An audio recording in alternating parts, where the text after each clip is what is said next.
르네상스가 뭐냐 묻는다면 선뜻 설명이 쉽지 않습니다. 우리말로는 재생이라고 번역해 놓았는데요. 르네상스란 말보다 더 아리송합니다. 보통 문해부흥이라고 하지만 이것 또한 정확한 답은 아닙니다. 왜냐하면 르네상스는 단순히 문학과 예술의 부흥만을 일컫는 것이 아니라 중세에서 근대로 넘어가는 사회 전반에 걸쳐 일어난 하나의 시대적 사조이기 때문입니다. 르네상스의 발상지는 이탈리아 피렌체입니다. 그런데 왜 이탈리아어 리나시멘토가 아닌 프랑스어 르네상스라고 불리게 되었을까요? 1855년 프랑스 역사학자 마슐레가 프랑스사에서 처음으로 르네상스란 말을 학문적 용어로 사용합니다. 이후 1860년 스위스 역사학자 브루크하르트가 르네상스를 피렌체에서 발생된 근대 태동의 역사적 개념으로 확정시켜 놓습니다. 이로 르네상스는 하나의 시대적 사조를 지칭하는 용어로 자리잡게 되었습니다. 르네상스는 부활, 환생, 다시 태어남 이란 뜻을 갖고 있습니다. 학문적 용어로는 고대 그리스 문화의 부활을 뜻합니다.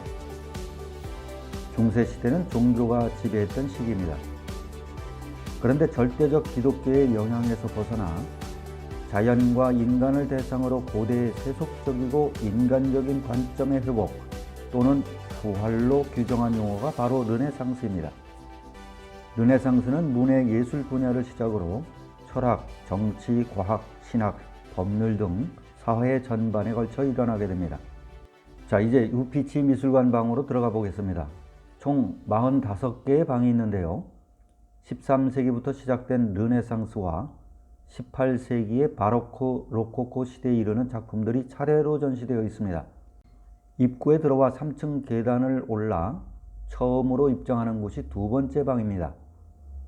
이곳엔 언뜻 보면 같아 보이는 패널 3작품이 전시되어 있습니다. 3작품 모두 제목은 마에스타입니다. 마에스타란 말은 본래 왕에 대한 존칭이었지만 후에 성모가 아기 예수님을 안고 보좌에 앉은 모습을 묘사한 그림을 총칭하는 말이 되었습니다. 치마부의 작품부터 보겠습니다. 치마부에, 이탈리아어로 치마는 선단, 부에는 황소입니다. 즉 황소머리란 뜻이죠. 본명은 원래 첸니디 빼뽀이고요. 치마부에는 필명입니다. 필명은 작가가 작품을 발표할 때 쓰는 가명이지요. 생김새가 황소머리처럼 생겨서 붙여진 것이 아니고요. 성격이 거칠고 고집이 세어 붙여졌다고 하네요. 잠깐 비잔틴 성화의 그림 한 점을 보겠습니다. 르네상스 이전은 엄격하고 경직되고 획일화된 비잔틴 미술의 영향하에 종교화의 그림들은 예술가들의 개성이 무시되고 통제되었습니다. 그래서 거의 작가 이름도 남기지 않았습니다. 이제 다시 치마부에의 성삼위일체의 성모 그림을 보겠습니다. 얼굴을 보겠습니다. 확연한 명암 처리로 좀 더 사실적으로 보입니다. 천사들을 보겠습니다. 예전같이 일렬로 나열하지 않고 앞뒤로 배치함으로 입체감이 생겨납니다. 더 뚜렷한 입체감을 위해 배경으로 건축물을 도입합니다. 맨 아랫부분을 보겠습니다. 틀 안에 선지자 4명을 조각적으로 표현해 놓음으로 3차원적으로 보이게 합니다. 아직 원근법은 나타나진 못했지만 안으로 파인 보좌가 공간을 만들었고 성모의 부드러운 옷주름엔 자연스러움과 현실감이 깃들여 있습니다. 신비적이고 초월적인 비잔틴 예술의 전통을 완전히 벗어나진 못했지만 미술가들은 치마부에가 회화에 새로운 획을 그었다고 말하고 있습니다. 그러나 치마부에의 명성은 자신의 제자 지오토의 등장으로 그리 오래가지 못합니다. 동시대 사람인 단테는 치마부의 시대는 갔다. 지금부터는 지오토의 시대라고 극찬했고 보카치오는 지오토가 수세기 동안 어둠 속에 갇혀있던 회화에 빛을 던진 사람이라고 평가했습니다.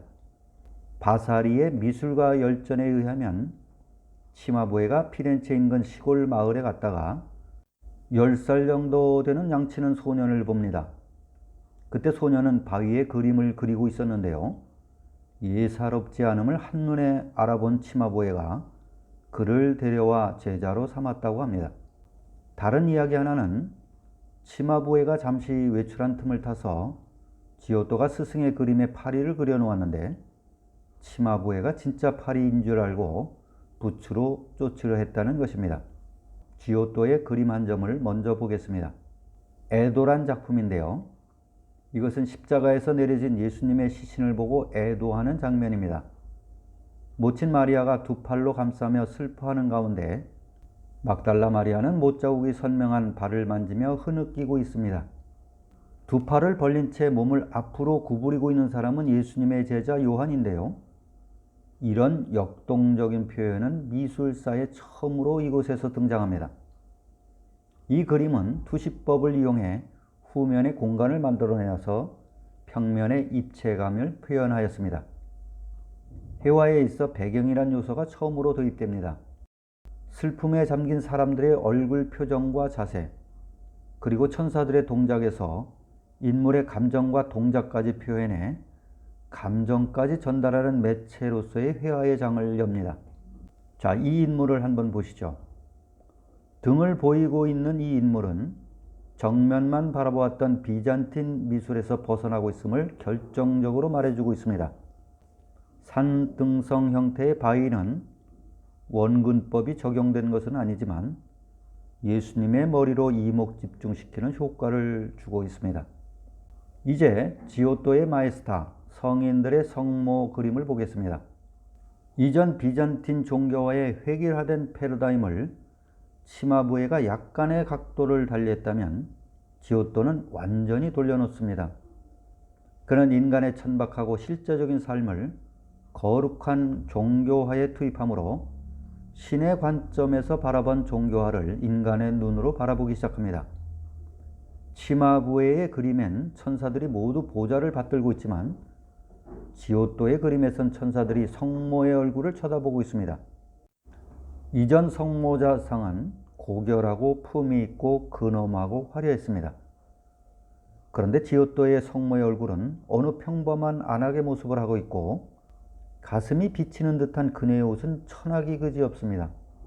또한 아기 예수도 귀공자의 모습은 난데없이 사라지고 두리뭉실한 동네 아기의 모습을 하고 있습니다. 바사리는 지오토를 최초의 근대 화가로 규정합니다. 또한 지오토는 비잔틴 전통에서 탈피하여 르네상스를 이끈 미술사의 새로운 장을 연 인물이라고 평가받고 있습니다. 레오나르도 다빈치, 라파엘로, 미켈란젤로 등 르네상스의 거장들 모두가 지오토의 지대한 영향을 받았습니다. 단테, 보카치오, 기베리띠 등 르네상스 시대 사람들과 후대 예술평론가 존 러스킨, 헨리 무어까지 지오토를 가장 위대한 화가로 손꼽습니다. 르네상스의 시작은 물론 서양 회화의 전반적인 길을 제시한 지오토의 업적은 실로 오늘까지 영향을 미치고 있다고 할 것입니다. 자, 마지막으로 이제 두치오의 성모상을 보겠습니다.